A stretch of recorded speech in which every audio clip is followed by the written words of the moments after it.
What's going on, everybody? So, I attended Tokyo Game Show and I got the chance to play Ananta early, which means I'm bringing you some exclusive gameplay footage. There already is footage on the internet, but mine is specific to me. I hope you guys can forgive me for recording on my phone, because I literally had no other way of doing it. But I am so stoked to share with you guys what I found out about this game, because it is actually, well, game-changing. It changes everything, guys. Yo, so just as a heads up, guys, this is not a sponsored video. There's going to be a lot of sponsored Ananta content coming out. This is just my honest thoughts on playing it for a while. So essentially, I played Ananta for like 40-ish minutes. I don't know the exact amount of time, but this video won't be that long. I got to discover a bunch of things about the game, such as how it plays and what it feels like, and sort of, is it really as good as it seems in the trailers? And I am happy to say that right when I loaded in, I did the story experience first. They had a story and sort of an open world version. Right off the bat, this game does not feel like a mobile game. This game does not feel like it was made to be like an anime gacha game, which we know now that it's not a gacha game. But basically, all of the expectations that I had going into playing Ananta initially were completely blown out of the water.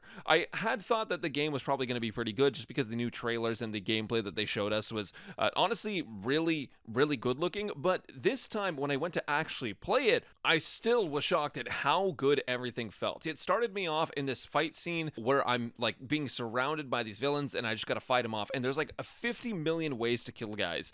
You can just punch them, you can counter them. There's like parry timing where you like block and then you can push them back and stagger them. And the combat feels very different from any anime game that I've played so far, just because most anime games are all about like, how can I look the most flashy and how can I do the most damage and look like I super killed that guy? Not just killed the guy, but like super killed him. Like he's so far beyond dead. I shot a giant space laser at him using my pinky finger. That's what anime games usually are. This is like literally just, I'm gonna, good old fists, nuts to butts action here. If you ever played GTA, this is probably nothing new to you, or like Watch Dogs or things like that. It's pretty similar. If there's going to be any sort of like open world running around, the movement feels pretty similar too, because there's a lot of aspects of those games, as well as Spider-Man, that kind of fit into this. And you'll see that this game definitely feels more AAA than anything else we've seen out of the anime market for a while, just because the quality and the refinement and the polish on this game is really, really something else. As I mentioned, there's like 15 different ways to kill a guy. You can use a finisher to throw them through the windshield of a car. You can smash their head into the ground or against a dumpster.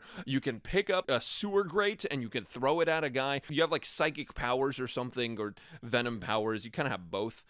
So you can really just do a lot of really cool stuff and kill guys in different ways, which I think is really fun. But I think also just that extra attention to detail and those extra options for how you actually treat enemies and how you're able to deal with them is really what makes this game feel so polished and so different. Right off the bat, the sequence of events, too, is just really, really interesting because, you get in the car, there's a car chase, and then it introduces you to guns, which are really broken in this game, by the way. Like, they give you a ton of different weapons, which I'll talk about probably in a little bit if I don't forget, but I might forget. Going back to the car chase, right? So you're being chased down by these cars, or these guys in cars, and they'll get out and shoot you, and there's different ways to deal with them. I didn't get footage of one of the ways, but there are multiple ways. You can shoot the guys that are shooting you, you can shoot the tires out on the car, and the cars will, like, spin out, or you can shoot, like, there's oil tankers nearby. You can shoot those too, and those will blow up, but I didn't get footage of that one. But there's this giant car chase, and it's just kind of a really, really cool intro to the game. It uses a ton of different mechanics. It has action cutscenes where like you actually have to press a button to survive the cutscenes, which I think is dope. And like there's assistance in them, but I'm pretty sure you can actually fail these because I've missed some of them. But either way, I did the whole story experience for a little while, and then I moved on to the exploration, which should have been sprinkled through this intro segment, but I'll just leave that up to the editor. I got into the open world, and there were so many interesting things about this that are different from what I was expecting. First off, right off the bat, some things that I was expecting is that this is just going to feel like GTA, and it really does. You're walking around, there's some thugs here and there, you can steal cars from people, you can just do kind of whatever you want. But one of the cool parts that feels like GTA is that there are lots of shops around, and this is something that I kind of wanted to talk about specifically because I'm not used to this being in anime games, because anime games are usually gacha games. There are plenty of anime games that are not gachas, but you guys already know, like, a majority of the newer anime games and the anime games that are being pumped out are usually gacha games, right? Because there's so much money to be made in gacha. So they don't usually have a lot of customization options. And this game, because it's not a gacha game, they're just selling you outfits and things like that in the stores in-game. You can go and customize characters by changing up their outfits, going in and like buying different stuff. Every character can wear all sorts of different pieces, and there are some pieces that are restricted to specific characters, but I think what's really cool is it really shows off the detail on all of the character models that are playable, just because you're able to like Oh my god, like look at the Dragon Girl's midriff. Like it's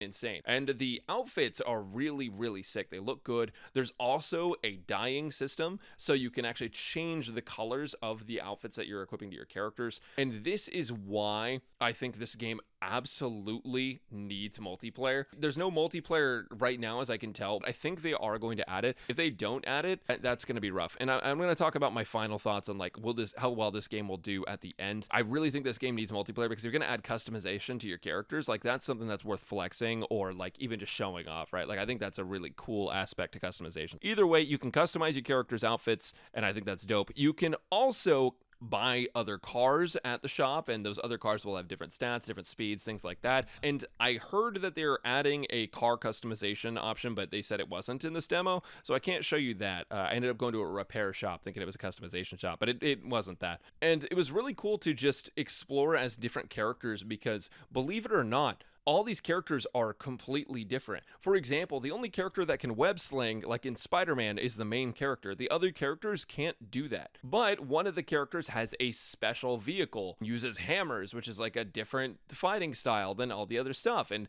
one of the characters is a cop that just like can go. I actually don't really know what she does differently, but she has a fat tail, a really, really fat tail. One of the coolest parts about the characters in this game and how they treat the characters is that when you switch characters, it takes you across the city to wherever those characters are at. But the interesting part about this is that when you switch characters, the character that you were previously on continues to exist and play the game and just do things. So if I'm the main character and I switch to the dragon or lizard girl, then what actually ends up happening is that the main character, will keep on going, and the next time I switch back to him, he'll be in a different location doing a different thing. And that can lead to some really cool moments where she'll be in a cutscene literally arresting someone, or she'll be in a pub eating a burger and some thugs will fuck up the burger and then she'll have to fuck them up, and just cool stuff like that. The combat also just feels like, it's the game where you have like the psychokinesis or like Scarlet Nexus where you can like pick stuff up, right? Like you have that as a mechanic. You have like the Venom thing on the main character as a mechanic. And then all the weapons are also different. You have like melee weapons. The Dragon Girl, Lizard Girl has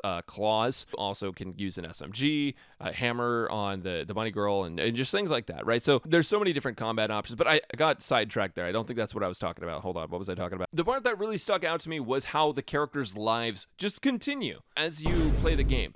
And I think that is a really unique way to build the world, and it's a really unique way to get you invested in these characters because it makes it feel alive. Like when you stop playing one character, the world doesn't cease to exist for the other characters. The world keeps on moving, and that is a really cool and really beautiful thing. As far as I know, it also opens up some quests depending on like when you switch to them. So I also happened to find one of the like sports games, which is just basketball. You're just shooting hoops. I think this is a really good mini game with really poor execution. Actually, I think that this should be it's gonna be on mobile, I'm pretty sure, so they should just like let you swipe up to shoot the hoops, but maybe I'm just stupid and it's not actually on mobile. I don't know. I think they should do a different way to shoot the hoops, because right now it's just like hold spacebar and let go at the right time, and honestly it's not very difficult. If you're going to be competing with people or NPCs, like if you're going to put mini games in there like that, they should make them actually challenging, because we don't know how good the replayability of this game is going to be in single player. You want this stuff to actually be challenging and not just like piss easy, right? Especially in a game where like you can play it endlessly, then you might as well make it so that like, you actually have to work for it a little bit. But that's actually one of the things that I wanted to talk about is I think that this game, Ananta, is one of the most polished demos I've ever played, and it has so much potential, but there's a couple things that I had problems with, and one of them is that I don't know if they are going to make it multiplayer. And I know a lot of people don't want to feel forced to play multiplayer, but I'm not saying make it an always online game where everyone has to play multiplayer. I'm just saying like that needs to be an option, because I'm going to get tired of playing hoops against NPC number 15. I'm going to want to be like, yo, you up for hoops? And then they're going to be like, yeah, I'm going to smoke your ass. And then I'm going to go and I'm going to play hoops and I'm going to roll them because I'm 6'4" in real life and jack. So I really feel like they should double down on the mini games and like the sports and things like that, the driving, add races and things, and make it so like you can just challenge your friends and do online stuff, because that is really going to be what brings a city to life. My biggest concern about this game, guys, is the single player replayability. The game looks fantastic. It's like one of the highest quality anime games I've ever seen in my entire life. But the problem is that if this game isn't replayable, I don't know how long people will be interested in playing it. And multiplayer is one of those things that adds so much replayability when done right. So I really hope we see multiplayer, and I really hope that they make these minigames a little bit tougher in conjunction with having multiplayer, so that way I can go beat my friends at hoops.